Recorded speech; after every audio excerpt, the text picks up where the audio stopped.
साथियों नमस्कार, कैसे हैं आप सब लोग? मज़ामा केम छो कसा आहे। साथियों, एक इम्पॉर्टेंट टॉपिक पर मैं आज चर्चा करने जा रहा हूँ। अगर किसी लड़की के साथ हमारे शारीरिक संबंध है और हम भी सेक्स को एंजॉय कर रहे हैं और वो भी सेक्स को एंजॉय कर रही है, हम इतना अंधे हो गए हैं इस सेक्स में कि वो लड़की उस पर हमसे खर्चा करवाती है और हम इजीली खर्चा कर रहे हैं बगैर इस बात को सोचे कि भविष्य में क्या होगा। कहीं ऐसा तो नहीं कि वो लड़की जो है हमारे ऊपर झूठा केस कर दे रेप का, कहीं ये तो नहीं कि वो हमारे घर में आके तांडव जो है मचा दे। बट प्यार जो है अंधा होता है, ये बात निश्चित तौर पर सही है। बट उस अंधे प्यार में जब आदमी लुटना शुरू होता है तो उसको मालूम पड़ता ही नहीं कि वो लुट रहा है।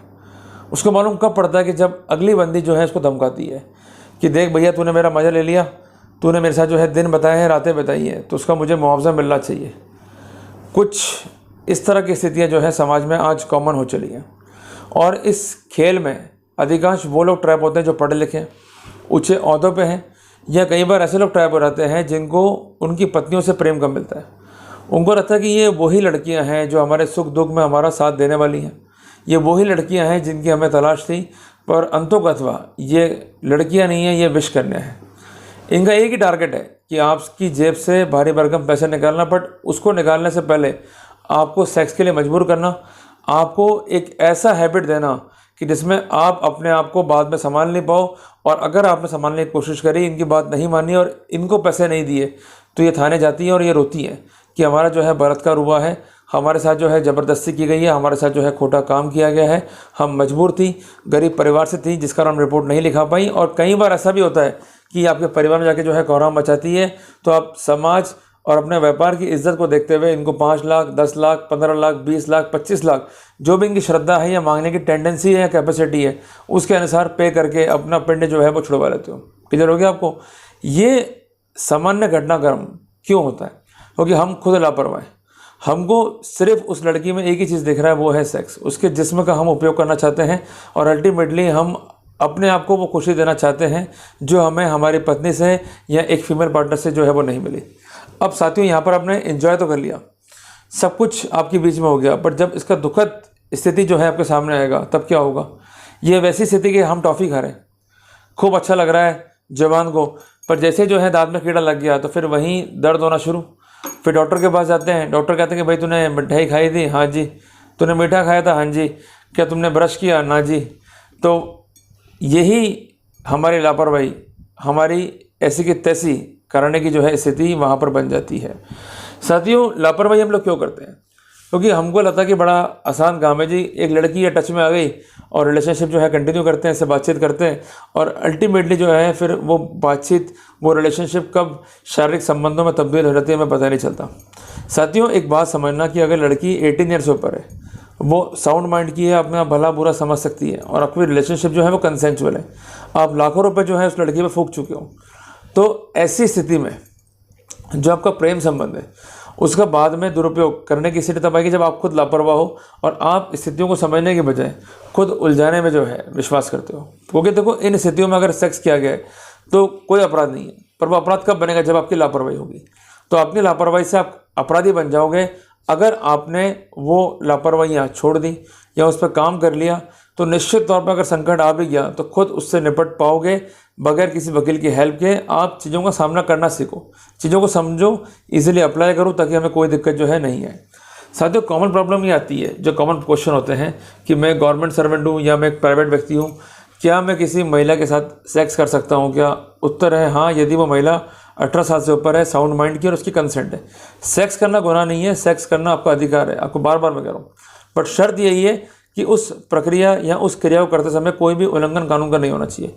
भाई, सेक्स जो है रेप का बनता है जब उस महिला की कंसेंट नहीं है या उस महिला की जो है विल नहीं है या उसकी सहमति जो है किसी को डरा धमका के ऑप्ट इन की गई है या उसको कोई सब्सटेंस दिया गया जिससे उसका माइंड जो है वो अफेक्ट हुआ है और वो कंसेंट देने में या नहीं देने में या उसका नेचर समझने में या नहीं समझने में जो है असमर्थ है, और या वो 16 साल से जो है कम है। इस सिनेरियो में जो है स्थितियाँ आती है रेप की, ये कॉमन इंस्टेंस है। बट आप एक बात समझो कि अगर वो महिला 18 साल से ऊपर है, वो कंसेंचुअल है, लगातार आप साथ घूम रहे हो, आप सेक्स कर रहे हो, then it is not a rape, rather than it is a consensual sex, rather than it is a sex which is going to be enjoyed by both the parties in equal senses. Clear हो गया आपको? तो मैंने आपके एक common question का जो है आसान आंसर जो है देने का प्रयास किया। अब यहाँ पर एक भ्रांतियाँ हैं। कुछ लोग कहते हैं कि भाई अगर आप किसी महिला के साथ में रहोगे तो वो महिला जो है आप पे केस ठोक देगी, वो ये कहेगी साहब मुझे शादी का प्रलोभन दिया गया और मुझको जो है बेवकूफ़ बनाया गया जिस कारण मैंने जो है शादी उससे करी है। ये एक बहुत टेक्निकल पॉइंट है जिसको समझना होगा।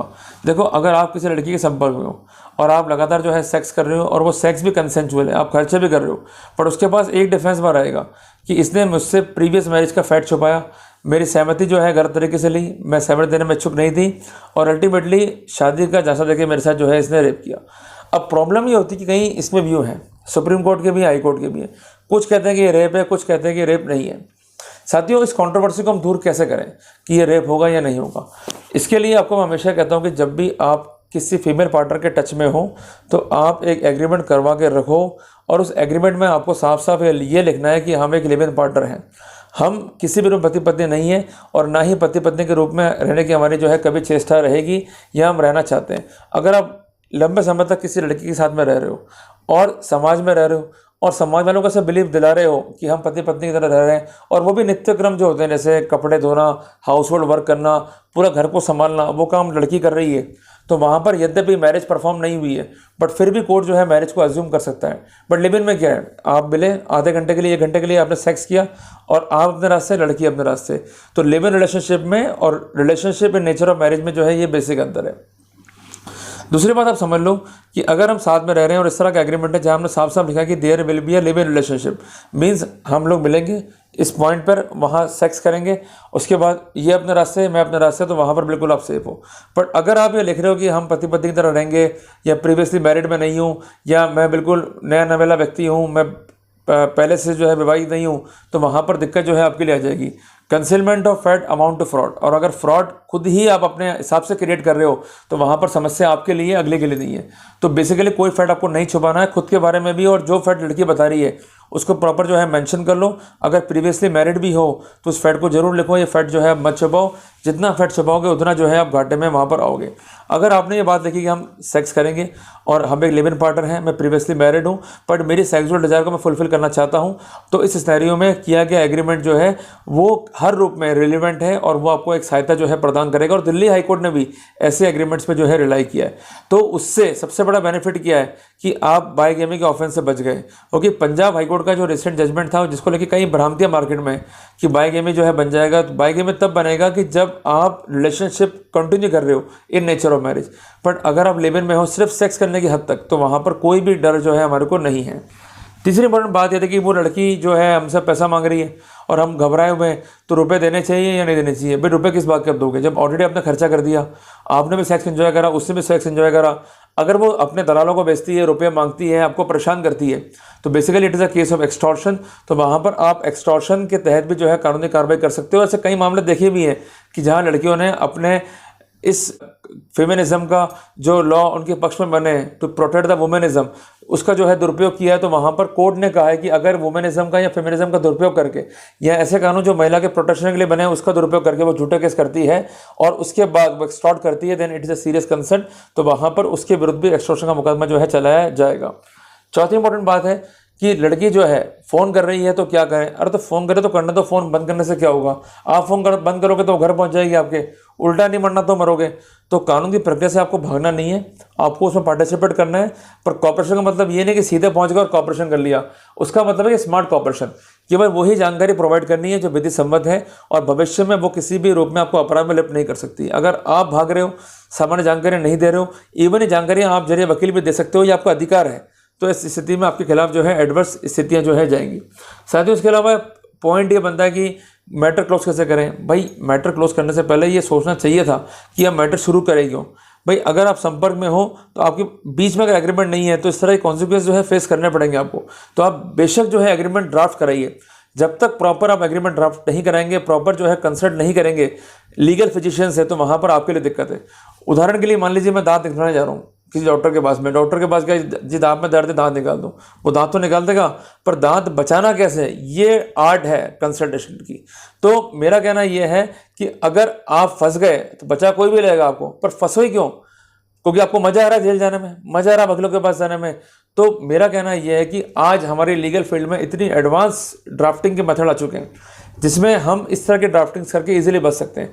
मैं ऐसे कई इंस्टेंट्स जो हैं आपको शेयर कर सकता हूं कि जहां लड़कों ने प्रॉपर ड्राफ्टिंग करके लड़कियों के साथ में जो है सेक्स किया, जो कंसेंसुअल सेक्स था, उनकी सहमति थी, बाद में जो है मुकर गई, तो वहाँ पर वो एग्रीमेंट काम आ गया, क्योंकि उसमें सारी बातें जो है साफ साफ लिखी हुई थी। इसके अलावा जब जब भी सेक्स हुआ तो उसमें लिखा गया कि हम जो कुछ कर रही हैं अपनी सहमति से कर रहे हैं, और आज हम तैयार हैं पूर्ण रूप से, हम चाहते हैं कि हम जो है सेक्स करें और सेक्स को जो है एंजॉय करें।